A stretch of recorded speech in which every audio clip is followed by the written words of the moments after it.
तो देवेंद्र फडणवीस ने आज बीजेपी प्रत्याशी के तौर पर अपना नामांकन दाखिल किया। Fadnavis Nagpur south west seat से चुनाव लड़ रहे हैं। उनके खिलाफ कांग्रेस ने प्रफुल्ल गुर्दे को टिकट दिया है। पर्चा दाखिल करने के बाद फडणवीस ने कहा कि महायुति सरकार के काम के आधार पर जनता उन्हें दोबारा चुनेगी और महाराष्ट्र में फिर से महायुति की सरकार बनेगी।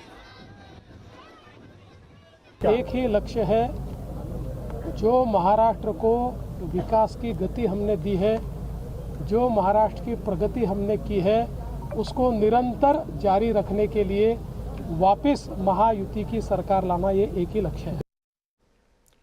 और महाराष्ट्र विधानसभा चुनाव के लिए कांग्रेस ने अपनी पहली लिस्ट में 48 उम्मीदवारों के नाम का ऐलान किया है। पहली लिस्ट में नाना पटोले, पृथ्वीराज चव्हाण और नितिन राउत जैसे दिग्गजों के नाम शामिल हैं। पार्टी ने नागपुर दक्षिण पश्चिम से डिप्टी सीएम देवेंद्र फडणवीस के खिलाफ प्रफुल्ल गुर्दे को उतारा है।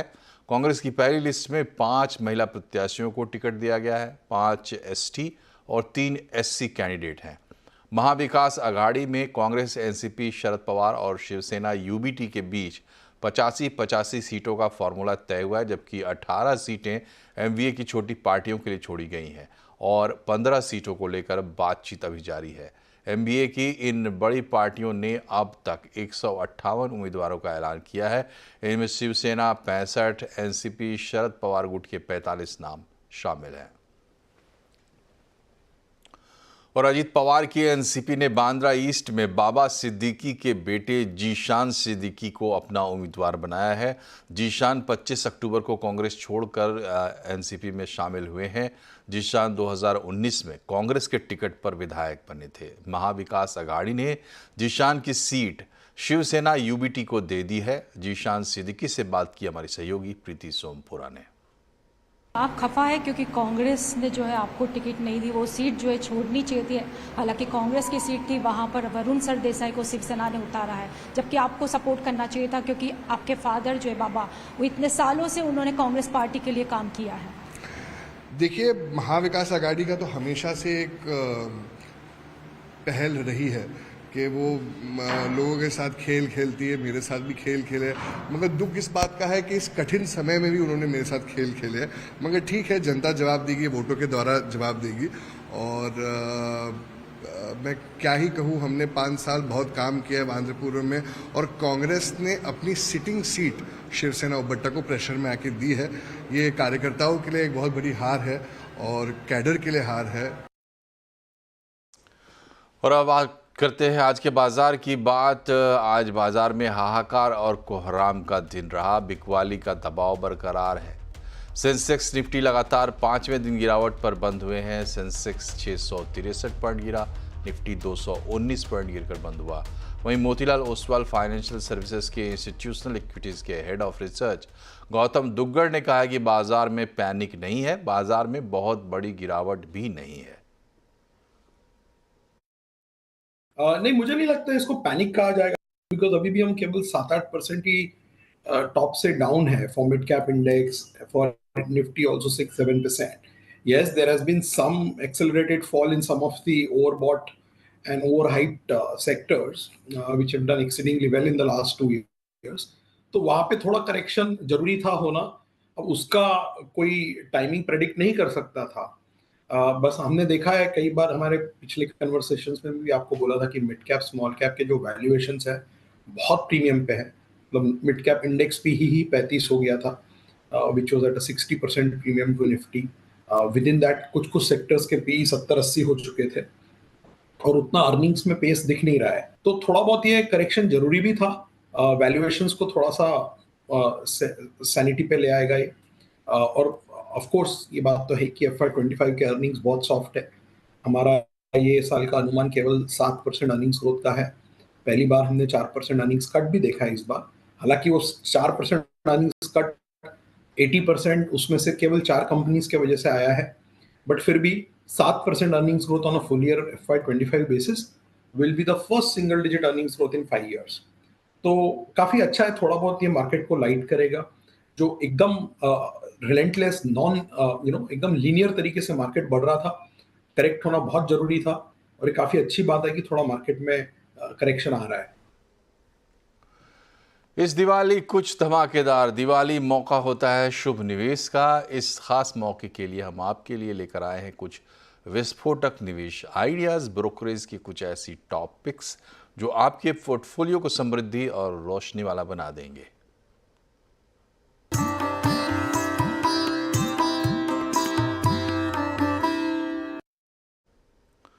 तो ब्रोकरेज दिवाली पिक्स में आज जानते हैं जेएम फाइनेंशियल के टॉप पिक्स, जिसे बता रहे हैं हमारे सहयोगी यतीन मोता। देखिए, जेएम फाइनेंस की बात करें तो दिवाली पिक्स में बहुत सारे लार्ज कैप्स हैं जो इनको पसंद आ रहे हैं। सबसे पहले बात करें तो रिलायंस इंडस्ट्रीज में उनको लगता है कि 32% की अपसाइड है।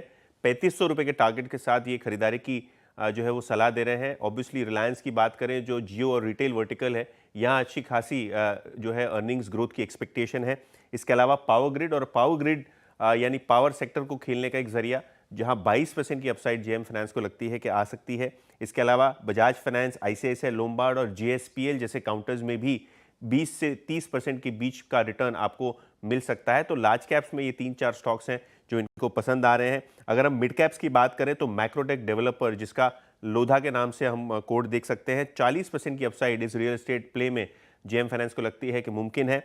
इसके अलावा नाल्को जो मेटल स्टॉक है, मिड कैप में आपको दिखाई पड़ रहा है कि यहाँ 22% तक का रिटर्न मुमकिन है। ओलेक्ट्रा ग्रीन टेक और ई बसेस को खेलने का ये जरिया है और यहाँ जो 2200 रुपये का टारगेट है, इसका मतलब ये है करंट मार्केट प्राइस से लगभग 37% की अपसाइड आपको मिल सकती है। और आखिर में इंफ्रास्ट्रक्चर स्पेस से अशोका बिल्डकॉन, जहाँ 300 रुपये तक के टारगेट्स यानी 33% की अपसाइड करंट मार्केट प्राइस से जेएम फाइनेंस को आती हुई दिखाई देती है। तो ये थे जेएम फाइनेंस के दिवाली आइडियाज़। और बाजार में क्यों मचा है हाहाकार, रिटेल निवेशकों को इस बाजार में क्या करना चाहिए, आज आवाज अड्डा में इसी पर होगी बड़ी चर्चा शाम 7:57 पर।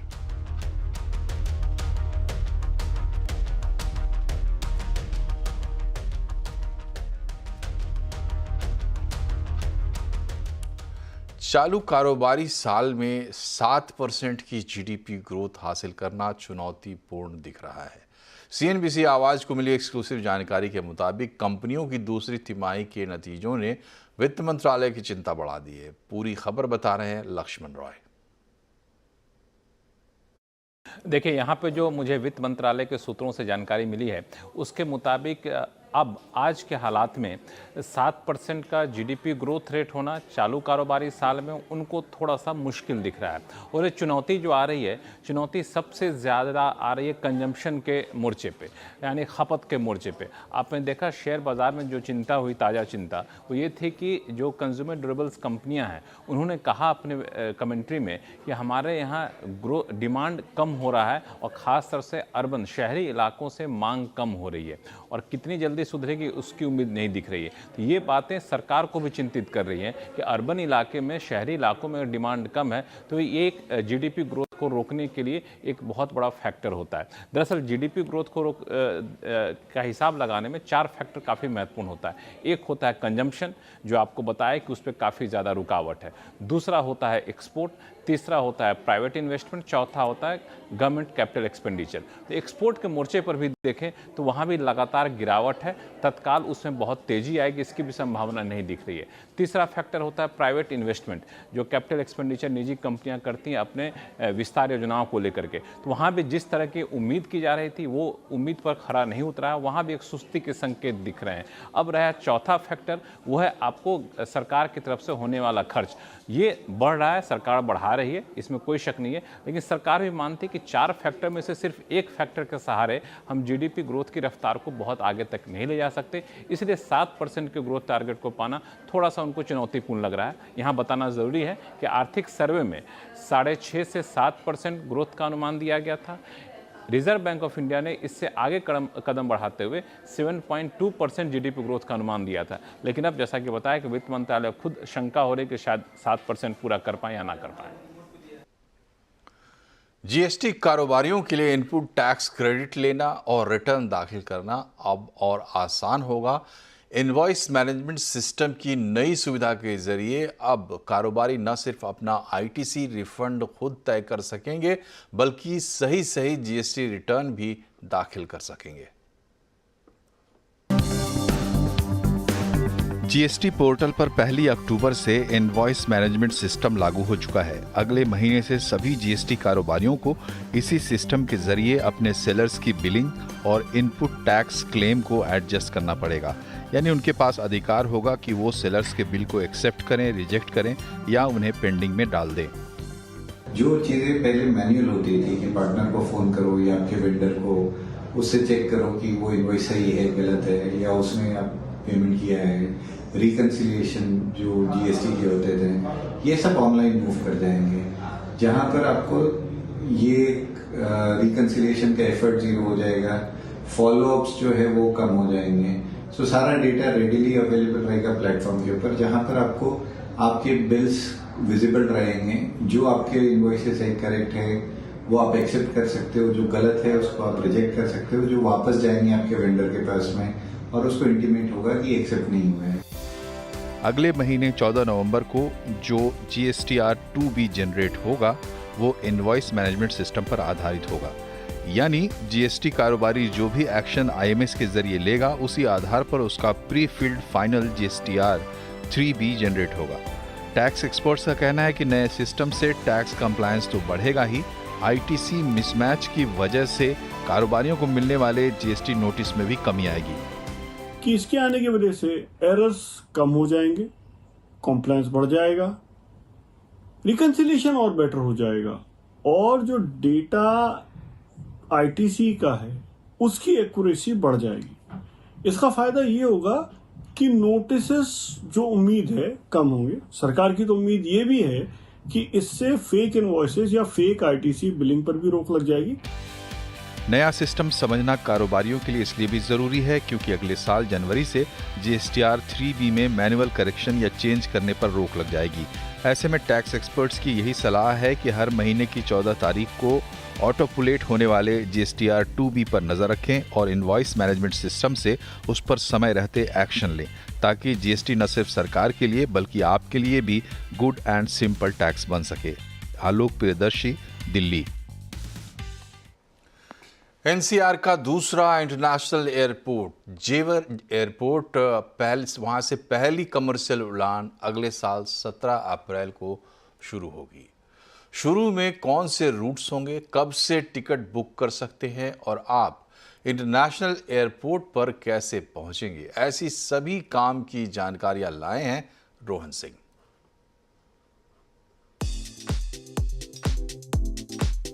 नोएडा इंटरनेशनल एयरपोर्ट लगभग तैयार है उड़ानों के लिए। सिंगापुर जाना हो या ज्यूरिख या भारत के दूसरे किसी बड़े शहर, अगले साल अप्रैल से आप नोएडा से ही देश विदेश के लिए उड़ान भर पाएंगे।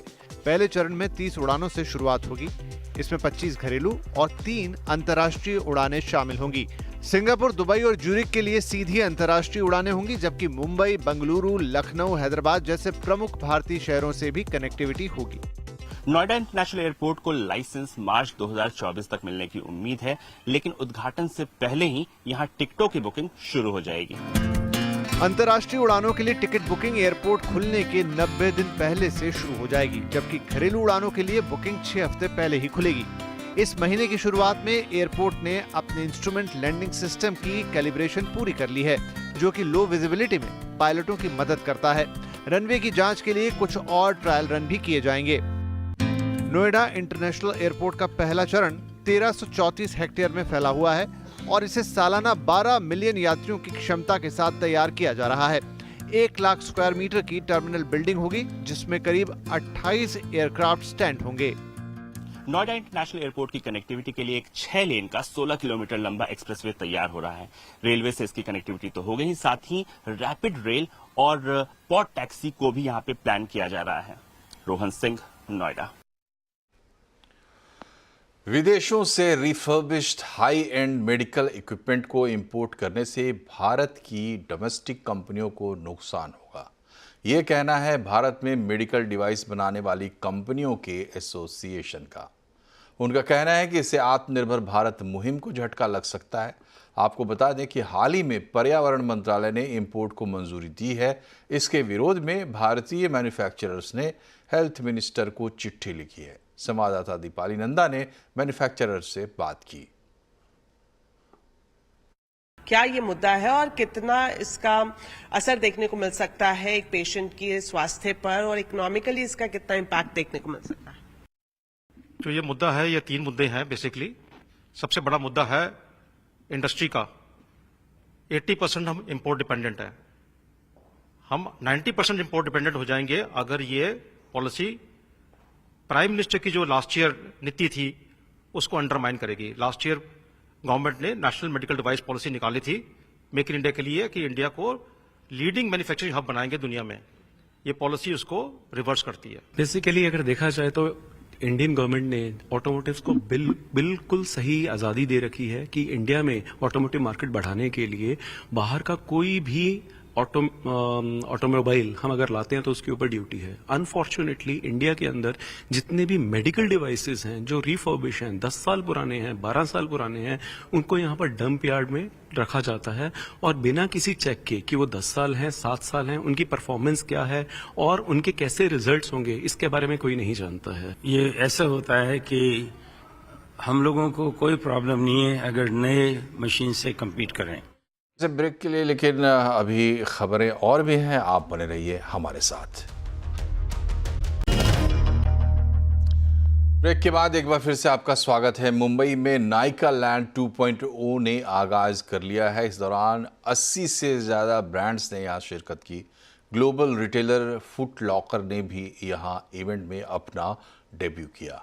आइए आपको नायका लैंड 2.0 की सैर करवाते हैं। नमस्कार दोस्तों, मेरा नाम है शिप्रा और आप देख रहे हैं CNBC आवाज और हम पहुंच चुके हैं नायका लैंड 2.0। नायका लैंड 2.0 में लाइफस्टाइल, फैशन, मेकअप सबका जो एक जमावड़ा लगा हुआ है। यहाँ पे 80+ इंटरनेशनल और नेशनल ब्रांड्स शिरकत कर रहे हैं। साथ में 500+ ब्यूटी आइकन्स भी मौजूद है। इसी के साथ 10 नए एपिक लॉन्चेस भी होने वाले हैं और सबसे बड़ा ग्लोबल रिटेलर फुट लॉकर भी इंडिया में डेब्यू करने वाला है नायका के जरिए। लेकिन उससे पहले नायका लैंड 2.0 की सैर हम आपको करवाते हैं।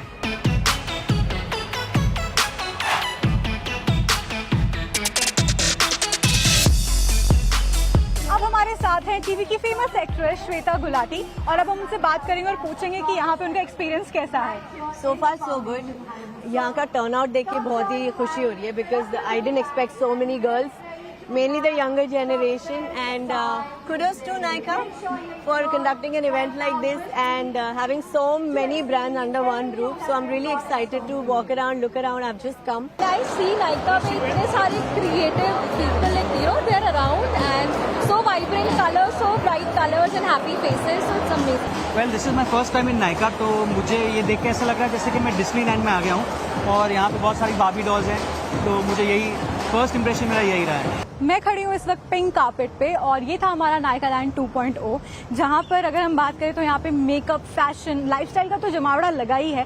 साथ में स्नीकर हेड्स के लिए भी फुट लॉकर ने जो अपना डेब्यू किया है वो भी काफी आकर्षक नजर आ रहा है। इसके साथ इस ग्लोबल रिटेलर का डेब्यू भी भारत में हो चुका है, जो कि आप सबके लिए एक बहुत बड़ी गुड न्यूज है। पिछली बार अगर नायका लैंड की डेब्यू के बारे में बात करें तो 15,000 से ज्यादा ग्राहक जुड़े थे और ये था हमारा नायका लैंड 2.0। और इसी के साथ बुलेटिन में फिलहाल इतना ही, लेकिन आप रहें खबरों पर अपडेट और जुड़े रहें CNBC आवाज़ से हमारे सोशल मीडिया हैंडल्स के जरिए। नमस्कार।